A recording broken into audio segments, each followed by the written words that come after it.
अस्सलाम वालेकुम। उम्मीद करते हैं कि आप सब खैरियत से होंगे, खुश होंगे। तो आज मैं आपकी खिदमत में एक हॉरर स्टोरी लेके हाज़िर हुई हूँ। तो हम स्टोरी स्टार्ट करते हैं। मेरा नाम अली है और मैं कराची का रहने वाला हूँ। वैसे तो मेरा ताल्लुक़ खैबर पख्तूनख्वा के इलाके स्वात से है। कभी कभी हम फैमिली के साथ स्वात जाते थे, मगर मैं कभी अकेले ट्रिप पर नहीं गया। 2019 में मेरा ट्रिप प्लान मेरे दोस्तों के साथ बना पाकिस्तान की नॉर्दर्न साइड्स पर जाने का। हमारा कराची से स्वात जाने का प्लान बना। हम 4 दोस्त थे। हमने जीप गाड़ी तैयार की और सफ़र की पर निकल पड़े।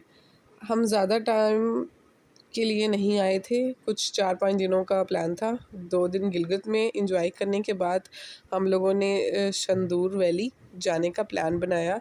हमारा प्लान था कि हम दिन के टाइम निकलेंगे, सफ़र की खूबसूरती देखते जाएंगे, लेकिन निकलते निकलते हम लेट हो गए थे और तकरीबन शाम हो गई थी। हम लोग 5:30 बजे निकले। रास्ते में हमें जो भी अच्छी जगह मिलती थी वहाँ पर रुकते, तस्वीरें लेते और फिर हम लोग वहाँ से आगे निकल जाते।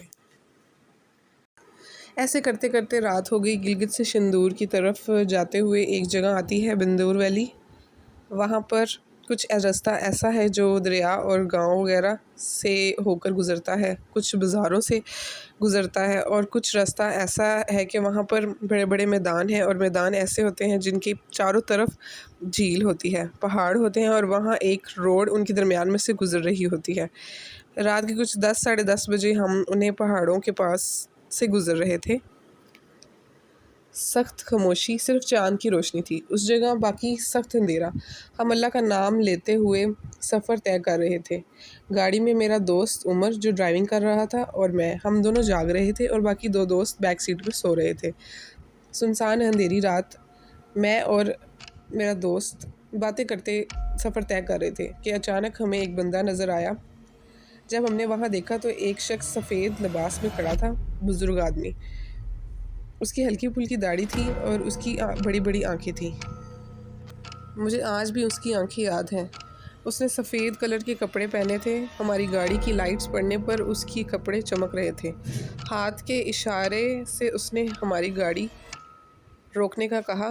पहले तो मेरा दोस्त गाड़ी नहीं रोक रहा था, फिर मैंने सोचा कि शायद ये यहाँ का कोई मुकामी हो, शायद इसे हमारी मदद की ज़रूरत हो।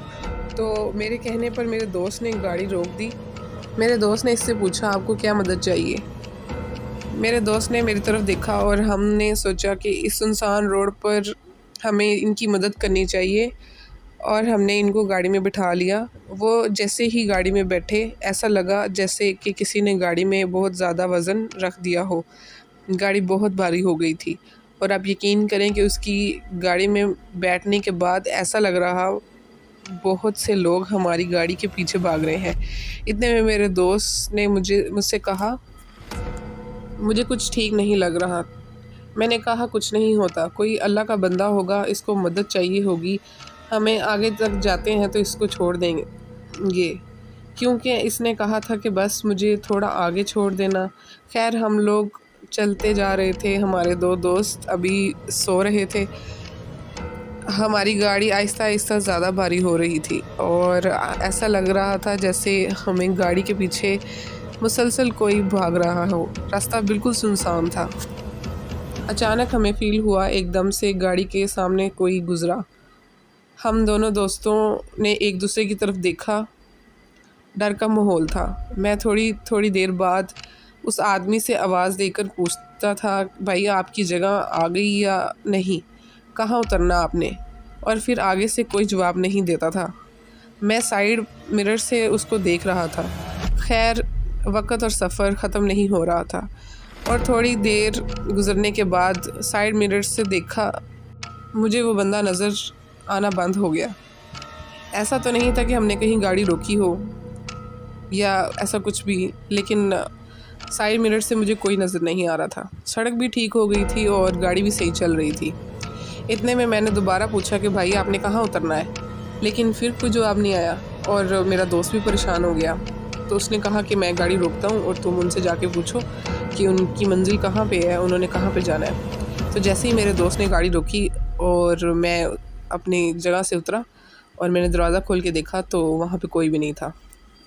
ये देखकर मेरे पैरों के नीचे से ज़मीन निकल गई। मैं परेशान हो गया। मेरे दोस्त ने मुझसे पूछा तो मैंने उसको नहीं बताया। मैंने सोचा कि उसने ड्राइव करना है, कहीं खौफ से कोई हादसा पेश ना आ जाए। मैंने उसे कहा कि वो आदमी उतर गया है। उसने मुझसे कहा, कब उतरा? मैंने तो नहीं देखा। उसने कहा कि उतर गया है, बस वो चला गया है। इसने फ़ौरन गाड़ी स्टार्ट की और हम वहाँ से निकल गए। रास्ते में सिर्फ 2 या 3 जगह हमें कोई गाड़ी नज़र आई, उसके अलावा रास्ते में कोई गाड़ी नहीं थी। इलाका बिल्कुल सुनसान था और अचानक हमारी गाड़ी का टायर पंचर हो गया। हमारे बाकी के दोस्त भी उठ गए। बस एक दोस्त जो सो रहा था, बाकी सब ने मिलकर टायर चेंज किया। बहुत खौफनाक माहौल था। हमारा एक दोस्त ने कहा जो दोस्त सो रहा था वो गाड़ी में नहीं है। हम सब परेशान हो गए। हम सब उसको ढूंढने लगे। इतना खौफ आ रहा था कि अभी दिल खौफ से फट जाएगा। हम सब उसको ढूंढने इधर उधर जाने लगे। नीचे जंगल था। हम नीचे उतरे। हम सब बहुत डरे हुए थे। ज़ोर ज़ोर से आवाज़ें देना शुरू की। काफ़ी आवाज़ें देने के बाद हमें दूर एक दरख्त के पास कुछ हलचल फील हुआ। हम सब खामोश हो गए और उस दरख्त पर टॉर्च की तो अपने दोस्त को उस दरख्त पर उल्टा लटका हुआ पाया। हम सब के पैरों के नीचे से ज़मीन निकल गई थी ये मंज़र देखकर। हमने अपने दोस्त को वहाँ से उतारा और अपनी गाड़ी की तरफ जल्दी जल्दी चल पड़े। हमें ऐसा लग रहा था कि कोई हमारी गाड़ी के पीछे पीछे भाग रहा है। जब हम लोगों ने काफ़ी सफ़र तय कर लिया और हम अपनी मंजिल के करीब थे तो वही आदमी हमने देखा वैसे ही सड़क पर खड़ा हुआ लिफ्ट मांग रहा था। जैसे ही मेरी उस पर नज़र पड़ी तो मैंने अपने दोस्त से कहा, उमर गाड़ी तेज़ करो। हम लोग वहाँ से बहुत ही स्पीड से गुज़रे और हम लोग बहुत ज़्यादा डर गए थे।